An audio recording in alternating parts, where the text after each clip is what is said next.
You have a certain amount of time to get into the higher bracket of the social class before these hard times come. And the most scary thing about these hard times is I have no real evidence for this. It's just in my mind. I feel like the gap is going to permanently close. In olden times, let me think about this thought, because in olden times, the chance of turning into anything more than a peasant when you were born a peasant was effectively zero, unless there was chaos, unless there was a war or some great catastrophe, which allowed social mobility for you to go to war, win, get a knighthood for bravery, get some land, and change your social mobility class. But there had to be war and chaos for you to escape. It's crazy. Yeah, they're trying to deliberately convince you that physical strength doesn't matter, because along with, I personally believe, I spoke about this earlier, I think that it's actually one of the most crazy things about the modern world is that people think that your mental strength and your mental resilience has absolutely no bearing on your physical strength and physical resilience. It's like your mind is inside of your body. And people talk about mental health, and they want to keep mental health completely segmented from your physical health and also from your lifestyle. Like, they're linked. When someone comes along and goes, what about mental health? I say, okay, right, we can talk about mental health, but you're fat as fuck. So let's start here. No, but you can't ignore that. And if you truly want to be free, or you want to feel like you're free, you're going to pay the price for that. So I think, like, especially as the world continues to spiral towards authoritarianism, especially as people begin to wake up and want to tell the truth, especially as they try to control all of us even harder with the economic mechanisms they have, if you're out here looking to make a bunch of money, you need to also prepare yourself for a case and prepare yourself for jail. So would you say it's impossible, very, very unlikely for someone to have the Bugatti private jet lifestyle and not have the other side of things where Romanian dungeon? Okay, well, let's talk about that. So you have to remove all the attack vectors. Let's say I wanted to get as rich as possible, and I wanted to make sure no matter what, I didn't go to jail. Okay, that's fine. But then you're going to end up removing the joys of life, because it's the joy of life that's the attack vector. It's actually funny. All the men I know just want to work. If you ask me what I want to do when I wake up, work. What am I doing on Sunday? Work. All I do is work. All the women I know just want to have fun. And fun is where the problems come. All the fun is the sin and the haramities, and the garbage. Fun is danger, right? You're only going to know things through pain and suffering. Yeah. I think that God teaches you through pain and suffering. Every single time you suffer pain, you're learning a lesson. And to be honest with you, I don't think men learn lessons any other way. I don't think we are capable of learning lessons without pain. I can give you a bunch of examples. How many times has your girl said, stop cheating on me or I'm gonna leave? Yeah. You're like, yeah. And you keep cheating. And then she leaves, you're like, damn, don't leave. She actually did it. You only learn the hard way. That's men. So that's why God teaches us the hard way.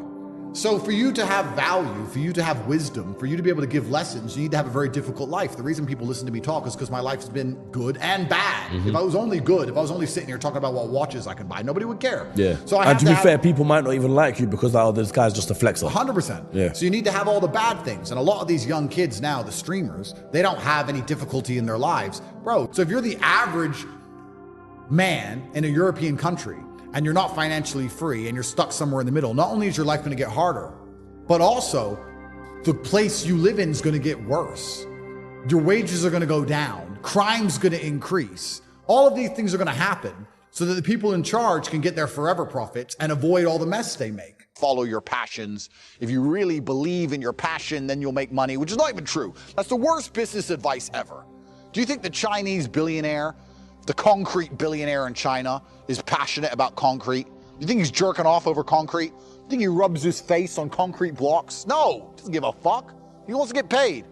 Anyone out here who's actually made any real money knows sometimes you got to do shit you don't want to do to get paid. So this whole passion thing is garbage. If you still believe that, then you should fucking quit business completely. If you try your best, you never fail. Yeah. That's what people don't understand. And most people aren't trying. They aren't trying. They don't know what trying is. In fact, that's probably one of the things I hear the most. I used to hear the most, because I don't talk to people anymore because they all annoy me. I'm trying. No, you're not.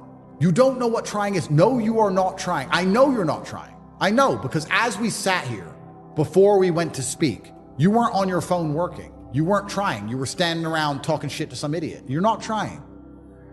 People are genuinely not out here giving their absolute best, because if you were, you'd have everything you've ever desired. You'd have anything you've ever wanted and asked for. Instead, what people do is they cope and convince themselves they're trying.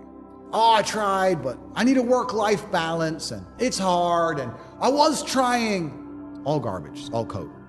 And like I said earlier, life is war. So if you're a quitter, I don't even want you near me or around me. You're the most useless class of man. If we went to war and we're shooting and it looked like we're going to lose, do I need you next to me if you're going to fucking quit? No. I woke up one day and I thought, I'm giving 6 hours a day of absolute focus and energy to this. And I believe I'm smart enough that if I put that much tenacity into something else, I can be a multimillionaire. I truly believed that. I was like, I've realized now, bravery will take you pretty fucking far. And that's what most of these people are missing. Because if you're truly brave, you'll have results in and of itself, but you'll also have all the motivation you need to upgrade your character to then have fantastic results. Honor. You must do what's right because it is your duty, and for that alone. Not because you benefit from it, not because you gain from it, because it is your duty. Tristan and I do many things to our detriment, like talk on the internet. We don't need money. We don't need to help you. We don't need to save your life, to our detriment, but we believe it's our duty to educate people because we understand we have a massive platform and a lot of young boys are looking up to us, and there's a lot we can teach. And also, your word is your duty. I have said I'm not going to quit. I have said I'm going to keep talking. If I say something, I do it. So your word immediately becomes your duty. Never break your word and never go back on what you said. Absolutely. Honoring your word is part of honor as a whole. That's the whole point of honoring your word. You have to know how to be reliable, dependable, and loyal. And most importantly, you can never stab anybody in the back.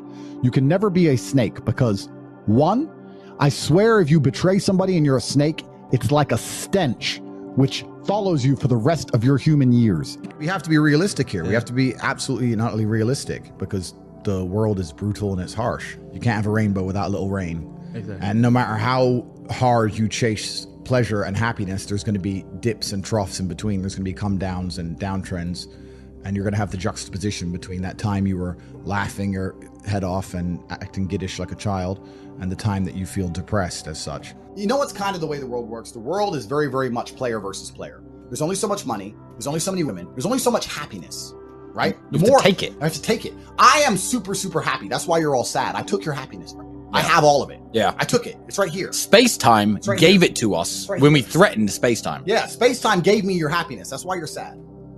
And as the war room conquers, unfortunately, as members enrich themselves, the only way that can happen is if non-members pay the price. You're either inside or outside. Very much like what happens with governments and organizations, all these things. As they enrich themselves, everyone else must suffer. For every bottle of champagne I buy, there's got to be some French man, barefoot, stepping on grapes.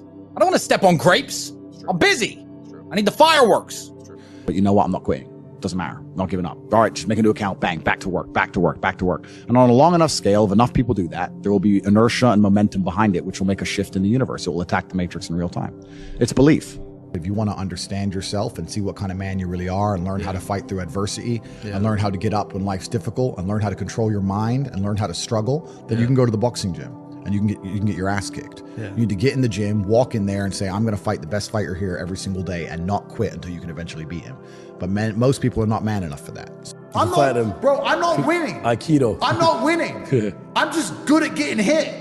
That's all it is. I'm not beating these people. I'm not stopping them coming into my house. I'm not stopping them arresting me. I'm not stopping them locking up my baby mama. All I'm doing is I'm good at getting punched in the face and smiling. I'm good at getting hit. I become tough. That's it. If you get these things, you can resist the oppression with your Aikido. You can take a shot and you can smile back. But that's the best you can hope for. If you haven't got those things, as soon as you get hit once, you're out. And it's done. It's over. And then we go deeper down the rabbit hole. Because deeper down the rabbit hole is, then you learn. One of the biggest things the Matrix tried to do is when they try to isolate you, most people don't understand the effect these kind of matrix attacks have on the average man's relationships with people.